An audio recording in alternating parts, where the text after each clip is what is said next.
Morante Millennial, ¿qué tal? ¿Qué tal, Ortiz Ortiz? Pues bien, con ganas de debatir hoy al respecto de la investidura y de esta nueva legislatura que empieza, ya veremos hasta cuándo dura, y de un poco la situación política en el Estado español. ¿Tú qué tal? Contento de estar aquí y como decías, ¿no? Venimos a tratar temas de actualidad.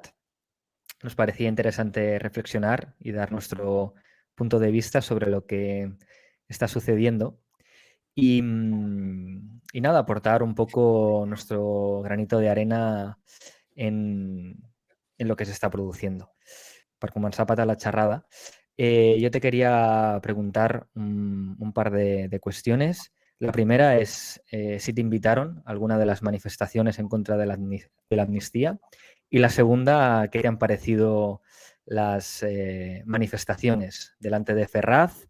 Pero también se han producido manifestaciones muy residuales Mm. en Barcelona, en Valencia. Bueno, invitarme, dado que ahora estoy opositando y no tengo vida social, la verdad que incluso para esto, a lo mejor incluso me había apuntado, por el hecho de tener algo de vida social. Pero no me ha invitado nadie. He visto que anoche fue Ortega Smith a las Manis, ojo al dato, fue allí a pacificar un poco la manifestación. Y así como dato curioso. ¿Y qué me han parecido? Bueno, me han parecido, por un lado, más allá de la legitimidad de expresar el descontento de la población con respecto a lo que hagan los políticos, que me parece, pues eso, legítimo y bueno. Eh, por otro lado, me ha parecido sintomático de, hasta cierto punto, ellos o parte de ellos, digamos que basan estas manifestaciones en la amnistía y como esto evidencia que vivimos en una dictadura, ¿no? O que Pedro Sánchez pues es un traidor, etcétera.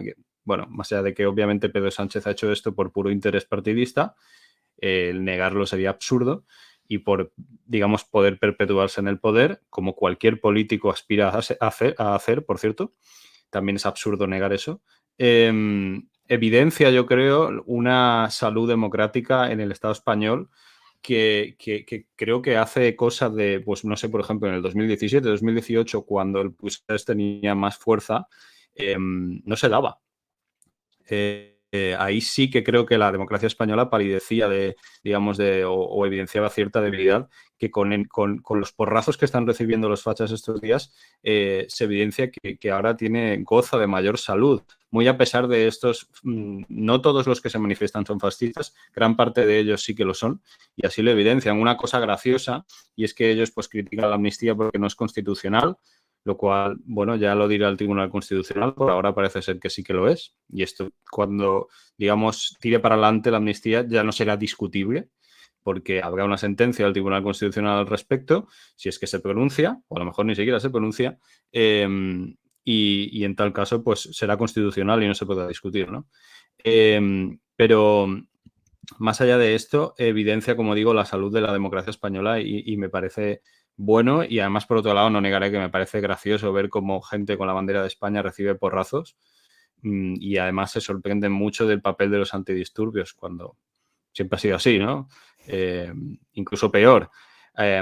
Por último, antes de darte paso, mencionar que creo que anoche otra vez estuvieron en Ferraz y tal liándola, no sé si alrededor de unas 8.000 personas o quizás me estoy pasando. ¿Cuántas personas ha habido en las diadas del procés, incluso en las más flojas de los últimos años, que cada vez son menos relevantes? ¿Cuántas miles de personas ha habido? ¿Cuántas miles de personas hubo el otro día en Madrid el domingo, cuando hicieron aquella mani PP y Vox en Sol? Hay que compararlo, no sé, y obtendremos el resultado de qué es más relevante para España y qué tiene más seguimiento. Sí, da la sensación de que toda España está movilizada en contra de la amnistía y luego, si revisamos estadísticas y hacemos comparaciones, pues al final quizás no es tanta gente, ¿no? Lo que pasa que hay tanto ruido mediático alrededor Sí. que puede distorsionarse la realidad. Hombre, me compadezco un poco, ¿no? De ese Pelayo eh, o esa Cayetana, ¿no? Que fueron a la Mani y que esos mismos policías nacionales que estaban pegando a la gente por votar, ahora les pegan a ellos por manifestarse.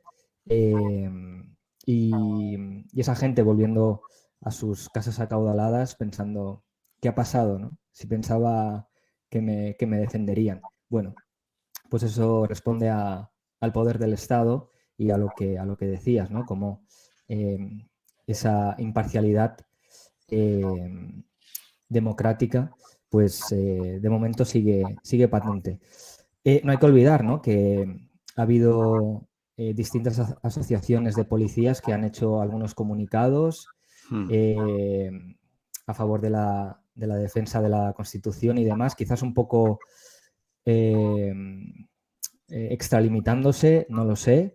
Eh, incluso, no sé hasta qué punto quizás han creído un relato que en último término quizá no sea del todo cierto, y aquí lo enlazo con la cuestión que quería comentar y ahora la hablamos, y es que me da la sensación de que esta, esta situación política no es más que un tema que, que tanto Vox como el PP intentan tratar de la mejor manera posible para beneficiar sus intereses, es decir, dependiendo de cómo se desarrolle este, esta situación política, puede desembocar eh, en una tendencia de voto mayor para el PP o Vox, ¿no?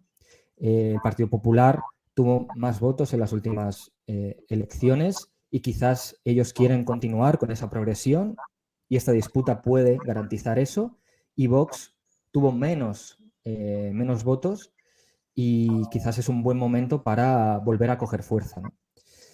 Sí. Y eso hay que entenderlo y hay que comprenderlo, ¿no? Y intentar desengañarse, ¿no? Porque en último término, la amnistía es un proceso recogido en la Constitución, como tú decías, ¿no? Si hay algo eh, que, que atente contra la Constitución, ya lo dirá el Tribunal Constitucional, y por lo tanto, más allá de perspectivas éticas de si es correcto o no, al final es una cuestión política. Está claro que PP y Vox intentan capitalizar este descontento. Lo que también me llama la atención es cuáles son las propuestas de estos partidos o de la gente que sale a Ferraz a manifestarse y tal, insisto, legítimamente, más allá de que muchos luego acaban, digamos, con comportamientos violentos. ¿Esto pasa en cualquier manifestación? Bueno, depende, ¿no? Y con qué intensidad y cuáles son los objetivos al final, que es un poco lo que tú aludías de estas manifestaciones y de los intentos de PP y Vox de capitalizarlo, ¿no? Y es que yo creo que la amnistía al final es la única vía. Es decir, ¿cuál es la propuesta de PP y Vox? ¿Qué hubiera pasado si PP y Vox gobierna? El independentismo, que está decreciendo, volvería a crecer, y esto que para algunas personas puede ser positivo y para otras negativo, yo creo que para los que se manifiestan en Ferrat es negativo, sería negativo, ¿no?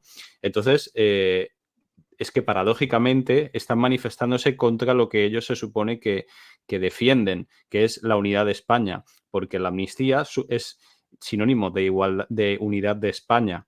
Es decir, hasta cierto punto, esta amnistía es el reconocimiento por parte de Junts digamos, o de los actores relevantes en el procés de que estamos en otra fase, lo cual es obvio, ¿no? Es obvio, pero es el reconocimiento explícito, además, digamos, de la legalidad del Estado español.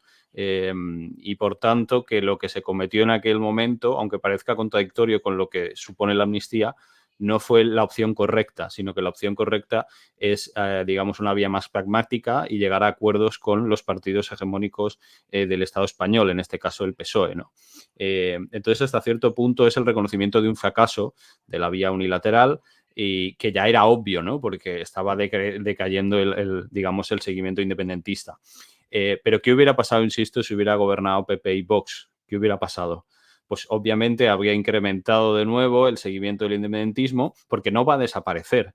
Es decir, la identidad de estos territorios, como es País Vasco, Cataluña y otros, no va a desaparecer. No va a desaparecer porque la meseta se enfade fuerte y llore muy fuerte. No va a desaparecer. Entonces habrá que hacer determinados gestos de convivencia si, en última instancia, su interés primario es la unidad de España. Ahora, si lo que ellos quieren en realidad es imponer su identidad, la destrucción del resto de identidades y, digamos, cierta ideología, entonces a lo mejor lo que no quieren es la unidad de España, sino lo que quieren es la imposición y, digamos, unas formas más similares a lo que se ve en una dictadura.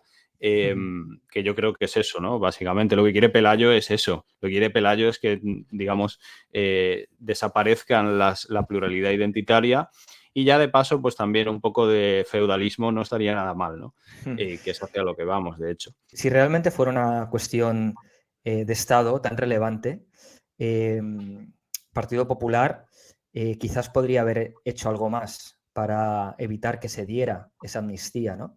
Yo esto te lo comenté ayer, creo que Sí. tienes opinión al respecto, pero resultaría curioso, pero si realmente fuera un acto tan grave para, para la unidad de España, el Partido Popular hubiera propuesto o hubiera iniciado algún tipo de iniciativa para evitar este hecho, ¿no? Por lo tanto, esta explicación yo creo que da más sentido a lo que comentábamos antes, ¿no? Que por un lado esta acción queda recogida en la Constitución, por lo tanto es plenamente legal, y por otro lado, que exista este conflicto responde principalmente a intereses de partido.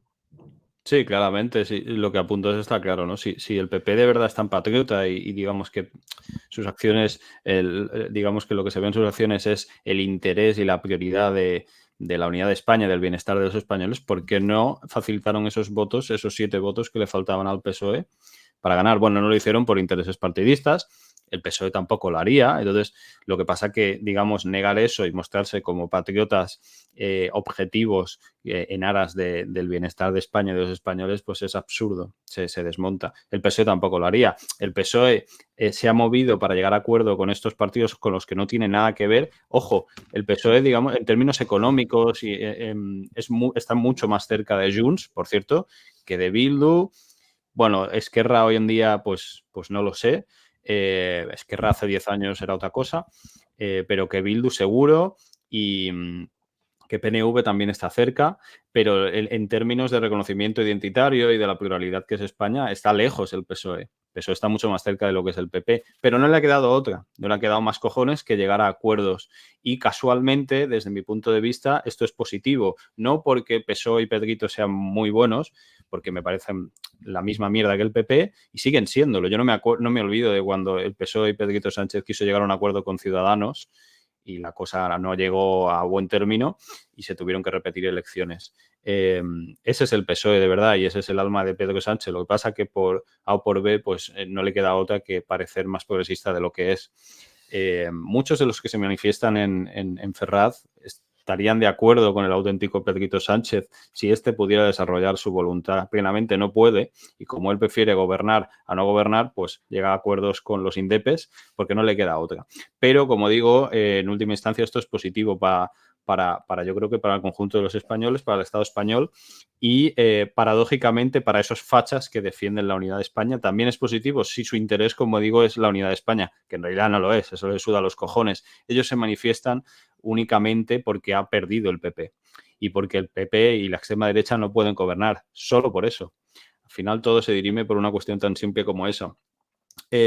Por otro lado, a mí me gustaría mencionar, bueno, ya lo he mencionado un poco así rápido, digamos, el hecho de que gracias a esta obligación o digamos gracias a la situación en la que se ha visto el PSOE, creo que se puede configurar una de las mejores gobiernos de facto de la historia reciente de España. Cuando digo gobierno no me refiero solo a PSOE y Sumar, sino los que conformarán de facto el gobierno porque determinarán todas y cada una de las políticas relevantes del mismo, que serán el bloque que ha apoyado la investidura, es decir, Bildu, PNV, Junts y Esquerra y BNG. Es difícil, bueno, también Coalición Canaria, ojo, es difícil que se tire hacia adelante muchas de las políticas, digamos, más ideológicas, porque, claro, PNV y Junts, a priori con Bildu o con Esquerra o con BNG tienen poco que ver en términos, digamos, económicos, sociales, pero esta es la única opción. Es decir, en un contexto en el que la pluralidad política es la que hay y que la sociedad del Estado español está tan dividida en elementos relevantes, no solo identitarios, sino también económicos, de reconocimiento social, etcétera, y políticos, por tanto, la representación de esta pluralidad me parece positiva. ¿Eso dificulta llevar a cabo políticas de gran calado? Sí, pero bueno, en eso consiste la política, en el consenso, ¿no? Vamos a ver qué pasa, vamos a ver cuánto dura la legislatura, pero me parece que es positivo. Yo quería comentar un punto aquí, que es el siguiente, ¿no? Que también tú lo has comentado, ¿no? Que me parece triste, ¿no? Que por una cuestión numérica el Partido Socialista acceda a tirar adelante la amnistía. Por lo tanto, si no se hubiera dado esta situación numérica, es probable que no se hubiera producido la amnistía. Y me parece triste en términos políticos que se tengan que dar este tipo de situaciones para poder, en este caso específico, devolver lo que es un asunto político otra vez a la política, ¿no? Sabemos cómo funciona la política y muchas veces lo hemos descrito, lo estamos haciendo, pero me parece triste, ¿no? Como ciudadano, que se tengan que dar este tipo de situaciones y de aritméticas para que se produzcan este tipo de actos, ¿no? Entiendo que la gente, bueno, se aleje de la política porque muchas veces la política va en contra, ¿no? de los valores y los principios que rigen, ¿no? la sociedad.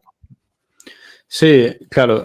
El problema es que vemos la política como lo que es en la actualidad precisamente por la incapacidad de implicarnos o por las dificultades derivadas, pues, en última instancia, yo creo que de las dinámicas propias del capitalismo que nos obligan a dedicarnos al trabajo únicamente, ¿no? O que todo gira en torno al trabajo, como muchas veces hemos hablado, lo que supone la imposibilidad de implicarse en la política. Y como consecuencia tenemos una política dirigida únicamente por profesionales y que se mueve en función de unas aritméticas propias de la democracia representativa que son una puta basura. Eso lleva a que, como tú dices, se haya llegado a la amnistía únicamente porque el PSOE no ha podido evitarlo, lo cual es triste. Yo creo que, obviando eso, que no es, digamos, un detalle nimio, es relevante, pero más allá de eso, creo que esta amnistía hasta cierto punto supone, entre muchas comillas, otro proceso de transición, porque ahora digamos que se abre una nueva etapa post-procés hasta cierto punto, por eso insisto en que muchos de los fachas que se manifiestan es un acto paradójico porque están luchando contra el interés de España, entendiendo España como lo entienden ellos, entendiendo España como lo entienden ellos. Es decir, este acuerdo de amnistía se acerca más a una España monocolor que a una España plurinacional, aunque quizás me equivoco, no leo el futuro, pero sin duda debilita al procés, aunque ya estaba herido de muerte el procés, ¿no? Pero hasta cierto punto es el reconocimiento por parte de Puigdemont de que la legalidad española es la que mola, es la que lo peta y que la actividad o la acción unilateral no es la vía, ¿no? Cosa que ya era evidente, pero este es el reconocimiento explícito. Y entonces, hasta cierto punto, esos son los intereses que se supone que defienden estos nacionalistas patrios, ¿no? Es una pena que el PSOE haya llegado a esto por obligación y no por voluntad propia, pero aún así creo que es determinante y que, como digo, la amnistía es la única vía. A mí, por otro lado, me gustaría comentar el hecho de hasta qué punto estos poderes mediáticos a los que se hace mención tanto, que sí que es verdad que son relevantes, pero hasta qué punto tienen un poder determinante, porque cuántos medios y cuántos años han estado los medios, digamos, fácticos, poderes mediáticos a nivel, digamos, con relevancia nacional, estatal, machacando en favor de la derecha y de la extrema derecha en estos últimos años. ¿Cuántos medios, cuánto tiempo y cuánta audiencia ha seguido esto? Y sin embargo, mira al final, mira los resultados de las últimas elecciones generales, donde Feijóo fracasó a pesar de todo el apoyo mediático. Quiero decir, tendríamos que ponernos a pensar en realidad hasta qué punto tiene una influencia determinante en el voto, que sin duda tiene influencia, pero hasta qué punto. Se me ocurre, y con esto ya acabo, hace un par de años leí un artículo al respecto de cómo influía la publicidad en nuestra generación. Y el artículo evidenciaba que cada vez influye menos, porque nosotros automáticamente apagamos el cerebro, por así decirlo, ante todos estos inputs que nos atacan constantemente y ya no nos afectan. Esas publicidades te saltas, el anuncio que te sale en el vídeo de YouTube te lo saltas y no sabes, no le prestas atención en absoluto. Estos mensajes subliminales y tal, hasta cierto punto el artículo decía que no tenían ningún tipo de repercusión, cada vez lo tenían menos, porque nuestro cerebro cada vez lo obviaba más. Y yo creo que está pasando un poco lo mismo con la sobreinformación y esta sobreexposición a absolutamente todo en cualquier momento de manera machacona. ¿Eso quiere decir que los medios no tienen ningún tipo de influencia? No estoy diciendo eso, para nada. Claro que la tienen muchísima, pero quizás no tanta como nos hacen pensar. Si quieres pasamos a la investidura de Pedro Sánchez.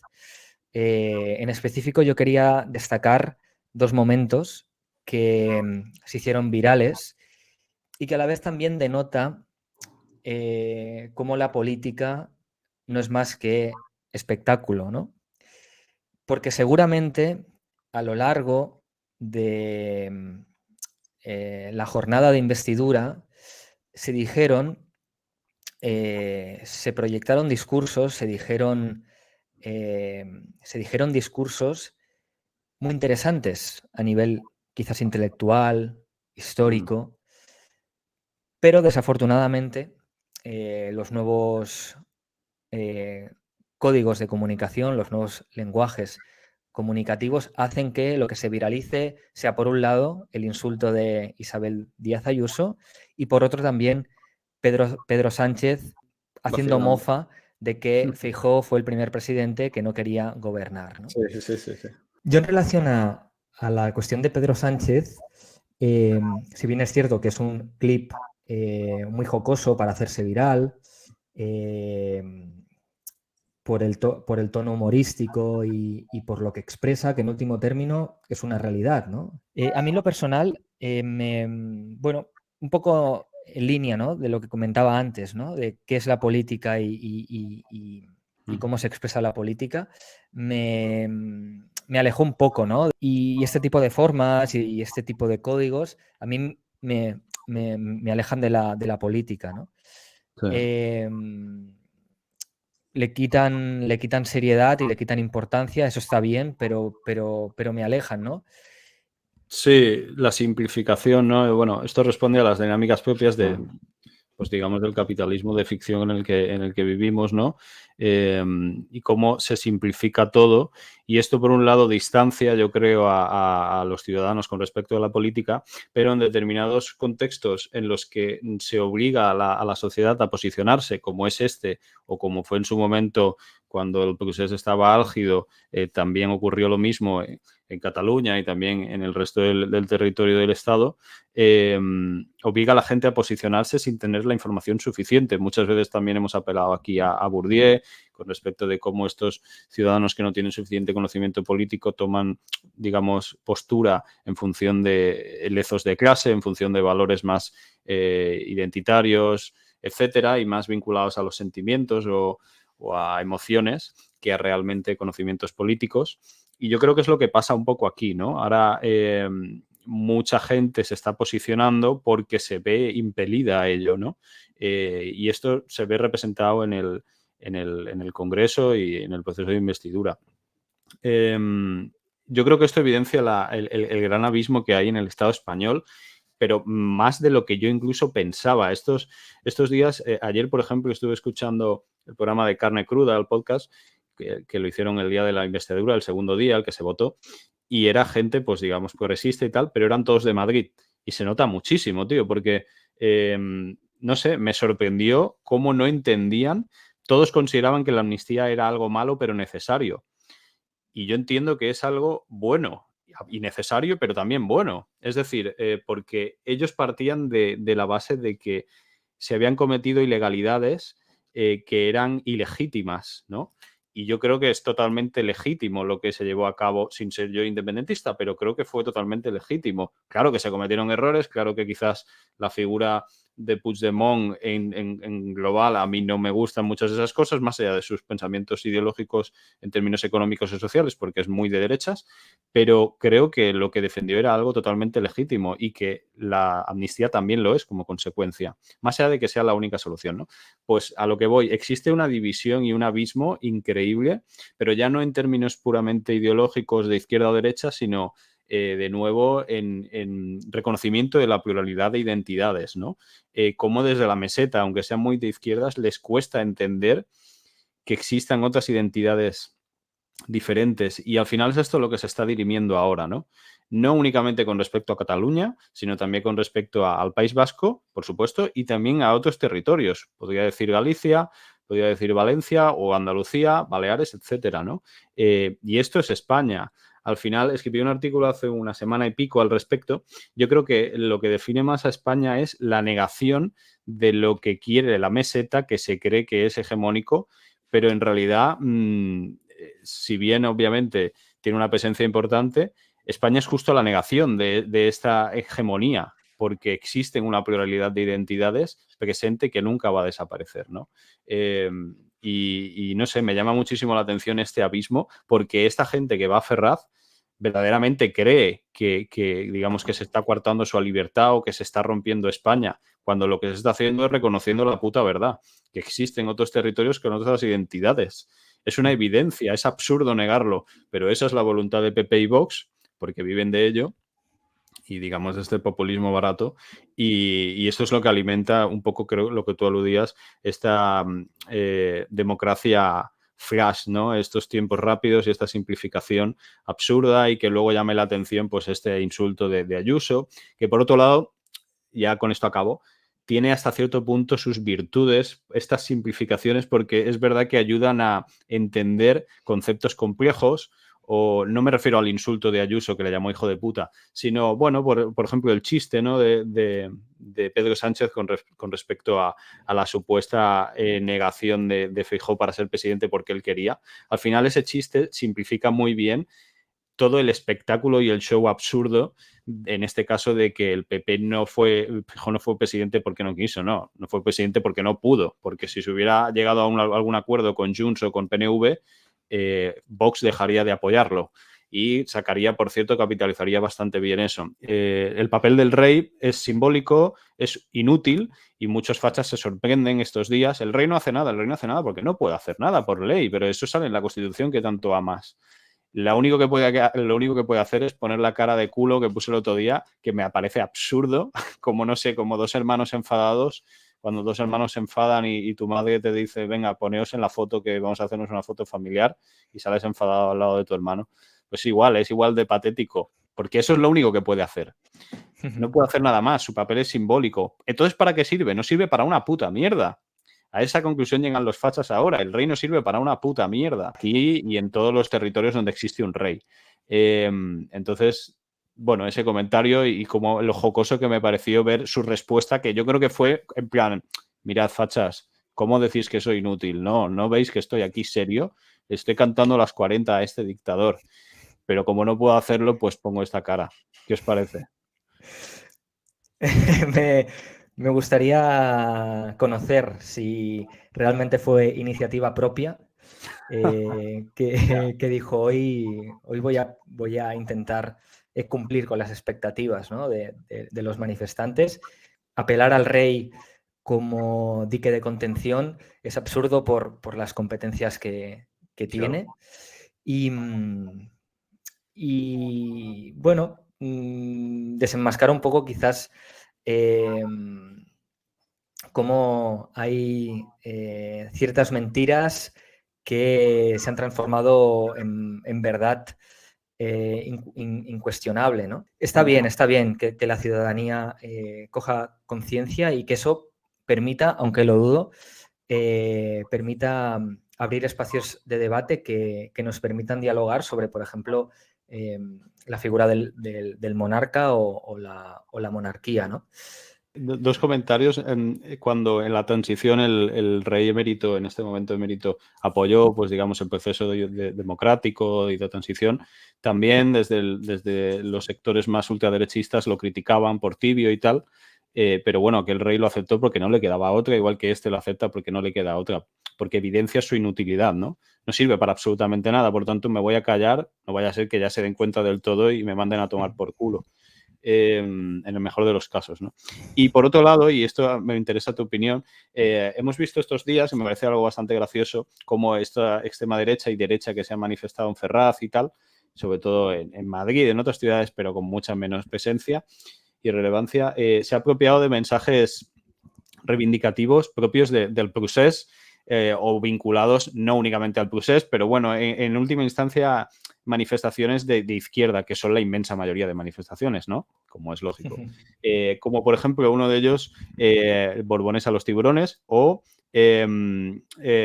prensa española manipuladora, pero claro, aquí lo han cogido directamente sin modificarlo y deja de tener sentido, porque en el contexto de Cataluña y, digamos, manifestantes indepes, el hecho de que pongan el apelativo española tiene sentido porque ellos se sienten desde la alteridad a lo español. Son catalanes, no se sienten españoles. Pero si tú eres de Madrid y si te sientes español, no hace falta que digas española, dices prensa, ya se entiende que es la española, ¿no? ¿Sabes? Es absurdo que hayan adquirido ese cántico, porque solo con decir prensa ya se entiende. Tú entiendes España como un todo. No hace falta que digas española específica. ¿O acaso, es que, no sé, me ha resultado muy gracioso? Y luego también otros cánticos más que han adaptado directamente. Joder, un poco más de imaginación, tío. No sé. Sí, Pero bueno, es verdad que luego han cantado muchas veces el Cara al Sol y esto también. Tienen iniciativa propia. Sí, de hecho, Vox propuso como una huelga general, ¿no? Sí. Replicando un poco lo que sucedió el 3 de octubre en Cataluña. Curioso, ¿no? Que el partido que representa al empresariado apele a la huelga, cuando en último término pues tendría que haber dicho un parón general, ¿no? Que igual casa más con la situación, ¿no? Curioso, sí, sí es cierto, ha sucedido, no sé si quizás hay algún publicista que está detrás de todo esto y un poco eh, les dice, ¿no? Cómo tienen que ir los cánticos, pero sí que hay ciertas prácticas, ¿no? Que replican lo acontecido en el procés. Es curioso, ¿no? Quizás quizás porque no tienen muchos referentes, copian las prácticas del procés. Se han escuchado otros cánticos eh, preconstitucionales, ¿no? Que también nos enseñan la diversidad de personas que han asistido, diversidad, entiéndase, asociaciones, grupos políticos, luego también sociedad civil, ¿no? Gente obrero, también. Gente obrero Exacto. también. Y Rubén Gisbert también, ¿eh? Ha estado Sí, ha estado sí. por allí, ¿eh? Ha estado por allí. Lo que comentabas de la prensa española llama la atención, ¿no? Porque también conecta con lo que comentabas, ¿no? Si al final la prensa española es quien más da la rosca, ¿no? A- Claro, aparte, ¿no? Bueno, y Sí. el hecho de eso, de pegarle un porrazo a alguien con la bandera de España, es que me parece la quinta esencia de la democracia. Eso evidencia efectivamente que España puede ser un estado represor, pero hasta cierto punto, porque también le pega a los fachas, ¿no? Y lo digo, o sea, es gracioso, me río mucho, disfruto con eso, no lo niego, pero lo digo en serio, evidencia un nivel de calidad democrático heavy, o sea, en serio. A no ser que se dé un golpe de Estado por parte de militares, porque no sé, hay muchos que están alentando a ello, muchos grupos de militares jubilados y tal, pero bueno, ojo. Si quieres, dejamos aquí el podcast, no sin antes recordar que aquellas personas que quieran seguirnos lo pueden hacer en nuestras redes sociales. La semana pasada publicaste un artículo en tu blog personal. Aquellas personas que quieran leerme también lo pueden hacer en mi página. Y nada, nos emplazamos para el próximo podcast, Mes y yo. Que vaya Que va bien. aquí muy bien.